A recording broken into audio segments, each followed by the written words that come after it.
Assalamualaikum warahmatullahi wabarakatuh.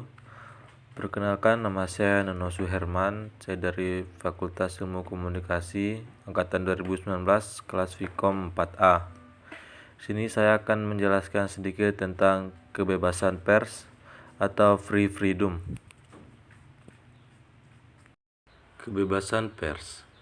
Kebebasan pers adalah hak yang diberikan oleh konstitusional atau perlindungan hukum yang berkaitan dengan media dan bahan-bahan yang dipublikasikan seperti menyebarluaskan, pencetakan, dan menerbitkan surat kabar, majalah, buku, atau dalam material lainnya tanpa ada campur tangan atau perlakuan sensor dari pemerintah. Secara konseptual, kebebasan pers akan memunculkan pemerintahan yang cerdas, bijaksana, dan bersih. Melalui kebebasan pers, masyarakat akan dapat mengetahui berbagai peristiwa, termasuk kinerja pemerintah, sehingga muncul mekanisme check and balance, kontrol terhadap kekuasaan maupun masyarakat sendiri.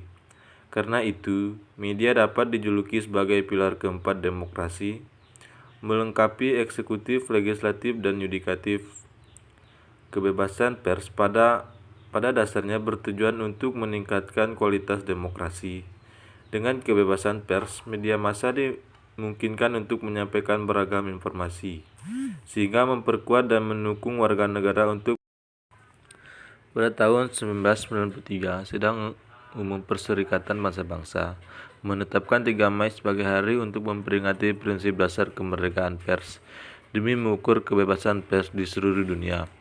Sejak itu, 3 Mei diperingati demi mempertahankan kebebasan media dari serangan atas independensi dan memberikan penghormatan kepada para jurnalis yang meninggal dalam menjalankan profesinya. 3 Mei menjadi hari untuk mendorong inisiatif publik untuk turut memperjuangkan kemerdekaan pers. Hari Kebebasan Pers Dunia juga menjadi momentum untuk meningkatkan pemerintah untuk menghormati komitmennya terhadap kemerdekaan pers.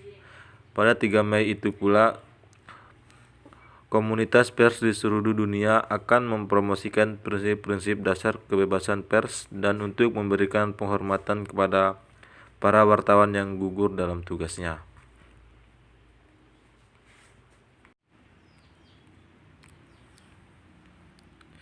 Landasan hukum pers di Indonesia ada 6. Yang pertama, landasan IDIL. Landasan IDIL sempat dinilai sebagai sebuah landasan Pancasila. Pancasila yang dimaksud adalah Pancasila menjadi pedoman negara dan merupakan salah satu pembukaan Undang-Undang Dasar 1945. Yang kedua, landasan konstitusi.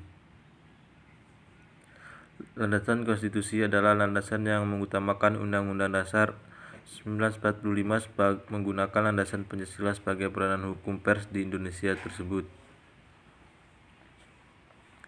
Yang ketiga, landasan yuridis. Landasan yuridis adalah asas yang berlaku dan diutamakan adalah Undang-Undang Nomor 40 Tahun 1999. Yang keempat, landasan profesional adalah sebuah landasan yang bisa juga diartikan sebagai kode etik dari jurnalistik. Yang kelima, landasan etis. Landasan etis adalah landasan yang bisa dinyatakan sebagai sebuah landasan kode etik jurnalisme di dalam dunia pers. Yang keenam, landasan kebebasan.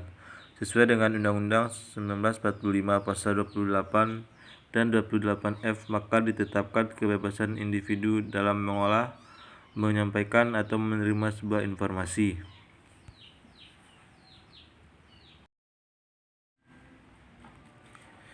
Dampak positif kebebasan pers yang pertama adalah penyampaian informasi dan pengetahuan bagi masyarakat terbelakang secara ekonomi dan pembangunan karena aksesnya yang relatif terjangkau. 2. Media kontrol kebijakan pemerintah. 3. Referensi dan melakukan aktivitas terutama di bidang ekonomi dan publik.